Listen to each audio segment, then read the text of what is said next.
Misalnya tentang Mufti Yaman, tentang Said Mahdi Ar-Raja'i dan yang lain sebagainya. Dan sejujurnya saya membaca buku ini tuh lebih menikmati sebuah ulasan perjalanan isu nasab yang sudah berjalan selama kurang lebihnya 2 tahun ini ya. Karena data yang ditampilkan di sini itu tidak jauh berbeda dengan yang sebelum-sebelumnya. Dan seperti yang sebelumnya pula, data yang ditunjukkan di sini ya belum maksimal lah ya. Karena fraud yang tercantum masih banyak yang berbentuk dokumen pribadi. Nah, untuk lengkapnya sahabat, kalau mungkin punya silahkan itu dicari-cari. Nanti di situ banyak yang footnote-nya, referensinya masih berbentuk dokumen pribadi. Artinya kalau ini adalah konsumsi umum, sebetulnya tidak umum karena referensinya masih berupa pribadi dan yang tahu itu ya yang pribadi itu kan, seperti itu. Jadi repot kita mau menanggapinya. Ya masih ada semacam ini ya, rahasia-rahasiaan. Itu. Makanya di dalam ilmu sejarah ada teori, heuristik. Pertama itu kalau kita mau meneliti heuristik.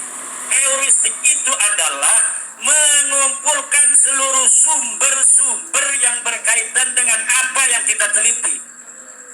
Kalau misalnya nasabah Alawi ini diakui abad 9 sampai abad ke-4, maka kita harus kumpulkan seluruh kitab dari mulai abad 9 sampai ke-4. Dan saya semuanya punya. Dari mulai kitab Siri Silsilatil Alawiyah abad ke-4, Tahdhibul Ansab abad ke-5, Al-Majdi abad ke-5, Muntaqalatul Talibiyah abad ke-5, As-Sajarah Mubarakah abad ke-6, Al-Asili Sabatul Musan, Ibnu Ainabah, kemudian An-Nafah Al-Amgariyah. Seluruhnya saya baca, seluruh teliti. Saya siapkan juga kitab-kitab sejarah mulai daripada Musallam Al-Lahaji, Ibnu Samurah, Al-Janadi, Tarikh Baghdad, Al-Iqlil, Al-Kamil Bit-Tarikh. Kita teliti semuanya. Tidak boleh kita dalam meneliti hanya ngambil satu sampel kemudian kita mengambil kesimpulan. Itu bukan seorang peneliti, itu seorang pembaca. Kalau pembaca bisa dibohongi penulis. Kalau peneliti maka dia akan muqabalatun nusus. Dia akan mengkomparasikan antara nas-nas yang ada dari satu kitab dengan kitab yang lainnya. Demikian Yugit.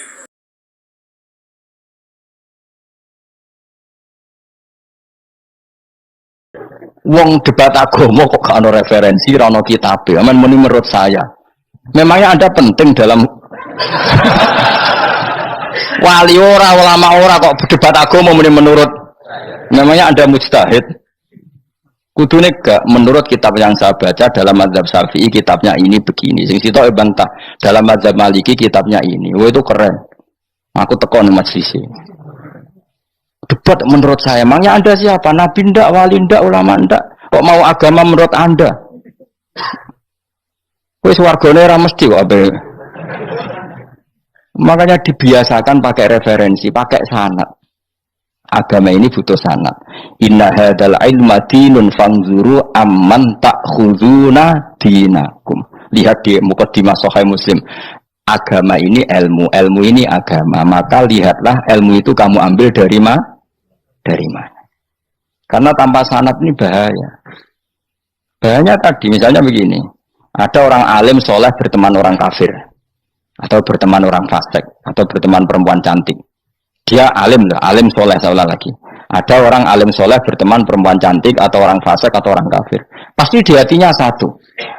Wong ayu nak dikancani wong fasik, engkau malah melakukan hal-hal yang tidak terpuji. Nak dikancani wong alim, syaratnya soleh, saya ulang lagi, dibina, dijak ngaji, diarahkan yang benar, terus dinikahkan sama orang soleh. Ternyata pertemanannya hanya proses ngantar wong ayu tadi baik dan bernikah sama orang soleh. Berteman orang kafir ya dia mengajarkan hujah-hujah argumentasi Islam, sehingga suatu saat berharap menjadi Islam. Tapi orang liberal melihat itu bukti bahwa agama itu bebas. Wong alim nyatane kancanan wong ayu, wong kafir, gak masalah. Itu pilihan mbahmu. Ini beda, sama-sama cara zahir kancanan orang fasik, tapi asal orang soleh itu motifnya itu beda. Saya misalnya orang kaya, ada ulama kaya, itu senengannya blonjo, sampai bojone itu marah-marah. Saking parahnya ulama ini, kebetulan keluarga saya, ini anaknya mulai anaknya kon golek utangan. Padahal nilai anaknya pertama berangkat dari rumah itu bawa uang, mau ngirimi anaknya di sarang. Itu orang Jawa Timur, kiai alim. Roh bakul kacang ning bis gak mentolo ditukoni. Roh bakul mainan saake wong tuwek Pak Dun ditukoni. Walhasil nduk sarangku duwe entek. Tapi gowo mainan, gowo kacang gitu.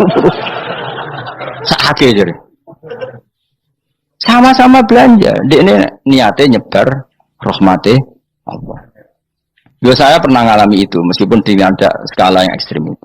Saya sampai sekarang anak saya mulai TK, SD tak sangoni terus. Kadang beli jajan yang dia sama sekali gak doyan. Dulu ibunya yang marah sebelum ora dipangan kok dituku Gus. Ya masih ora dipangan bakule tetap seneng. Butuh bakule iku payu ora kok dipangan ta ora. Tapi utek-utek medhit ngene kan pikirannya kan. Nara dipangan aja tuku ya sakake bakule ndonga supaya laris. Lah duit 5.000 bagi kita kan ndak penting wis bentek. Ben manfaati bakul-bakul. Karena orang kadang dikasih itu malu loh karena ndak diharga di. Tapi kalau lewat jual beli kan seneng. Nah. Ya banyak ulama yang gitu boros tapi niatnya menyebar roh. Asal orang soleh itu baik-baik saja. Orang soleh melete. Wah duitku akeh tenang wae. Cara dohir melete. Ternyata ngenakno sing digai ben ora perasaan. Nah misalnya wong soleh terus sopan. Duitku pas-pasan tak pangan sesuk wae ora ono. Sing digai ya sungkan le dol-dol. Maka wong soleh kudu melete ben sing digai ora sungkan. Bareng kaya duit wong 100.000. Lah iki lanjiran duitmu akeh ora iso tak hitung ning omah. Ijek karungan. Lah kok karungan piye? Duit 1.000 kerja kok karung gak sak. Butuhe ngenakno sing digawe apa? Ngenakno sing digawe. Asal wong soleh, dekne ngomong gitu itu niatnya juga soleh. Tapi nak wong ra soleh, pancen mlete tenan. Bolak-balik wong ra soleh itu masalah. Makanya kancani wong soleh. Wong soleh itu orang yang luar biasa. Kanjeng Nabi ku nak daharu sering ning jowo. Ya biasa. Ketok wong akeh. Karena Nabi gak ada kepentingan beliau jadi Nabi setelah Nabi Isa alaihissalam yang saking sakralnya, saking priainya malah kebablasan dianggap sebagai anak Tuhan. Maka Nabi ngetokno kemanusiaan. Bahkan kalau dahar itu sering di luar.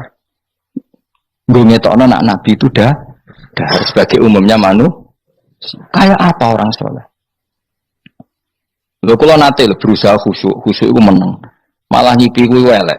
Mergo aku ora meneng wibawa, nak meneng malah buyute wibawa. Akhire wong ra wani takok agama. Nak ana ora takok agama terus takok wong liya, takok rugen malah ra karu-karuan. Tapi baru kayak aku sering guyon gejlokan orang berani tanya. Baru kayak berani tanya, ilmu dikembalikan pada ahlinya. Jadi wong soleh ku ngomong terus yo barokah saenak yo barokah asal dekne soleh ali barokah terus. Tapi nak wong ra soleh goblok yo meneng ben wibawa. Nah ibadah jangan kepali terus akeh sing sowan innalillahi wa inna ilaihi rajiun. Aneh-aneh wae. Modus iki ngene wae. Lho iya, kaya kasus di Probolinggo andekan wong era jubah niku ora ono sing percaya. Dia dipercaya karena modus apa? Kesalahan. Umpama dekne nganggo kathok seprapat terus pakoh ning pasar, ayo aku bisa gadakan uang, percaya ta ora? Baru kayak jubahan. Ibu-ibu soleh. Maka sarana kesalehan ini kalau di mata orang nggak soleh, di tangan orang nggak soleh itu bahaya. Makanya kata ulama, kata Imam Haram, kena alim, urip biasa wae. Dia sampai kue terlalu khusyuk terus nak ngomong dindel, padahal keliru ngomongmu itu. Mergo anti ilmu. Bener kok sampean ini bener. Ora alim sepeda motor ya sampai dangan-dangan sampai rokokan itu bener. Kowe ada bebo khusyuk malah bahaya. Dikira ahlul ilmi jebule gloyor napa. Mulane kita pas mlete tak anggap pinter ini. Menutupi apa nih? Wis pokoke terusno dhewe.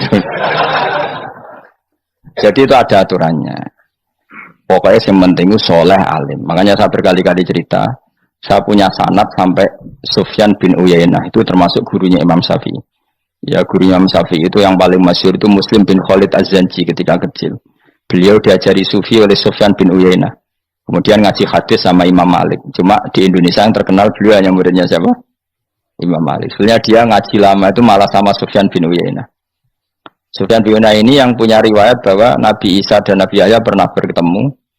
Ketika bertemu di satu kampung, sing Nabi Isa tanya, "Aina sirarun nas?" Selalu rumahnya orang-orang fasik di mana?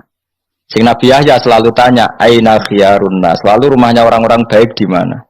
Ini sama nama Nabi. dan sama-sama muda. Kita tahu Nabi Isa juga wa atainaul hukma apa? Sobia. Nabi Yahya khudil kitab bi quwwah wa atainaul hukma sobia. Nabi Yahya juga mulai cilik alim, Nabi Isa juga mulai cilik alim, bayukallimun nasa fil mahdi wa kahla. Ini sama-sama orang alim mulai kecil, hanya dua itu, Yahya dan siapa? Isa. Itu sezaman. Saya ulang lagi, sezaman. Sama-sama anaknya orang keren, Yahya bin Zakaria, anaknya Nabi. Isa bin Maryam adalah wali besar nasabnya. Akhirnya Nabi Isa yang mulai tanya, "Limada tas'al aina khiyarun nas?" Kenapa kamu tanya rumahnya orang-orang baik di mana? Kata Nabi Yahya, kumpul orang soleh itu enak, nyaman. Ya kan nyaman kan kumpul orang soleh, tidak ada narkoba, tidak ada kegaduhan, tidak ada berisik.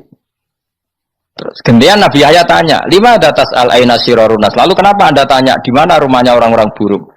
Terus kata Nabi Isa, "Anan Nabi, saya ini Nabi, biman zilatit tobib, ibarat dokter, udawil maroto." Maka saya mengobati yang sakit. Kalau Anda seorang dokter, nyari sampling penyakit, nyari di endemik daerah penyakit apa daerah sehat? Penyakit. Ya tapi kalau kamu takut ketularan, nyari daerah sehat apa daerah berpenyakit? Itu sama-sama mazhab dalam ilmu. Dulu itu ya biasa, perbedaan seperti itu biasa saja. Karena semuanya karena ilmu.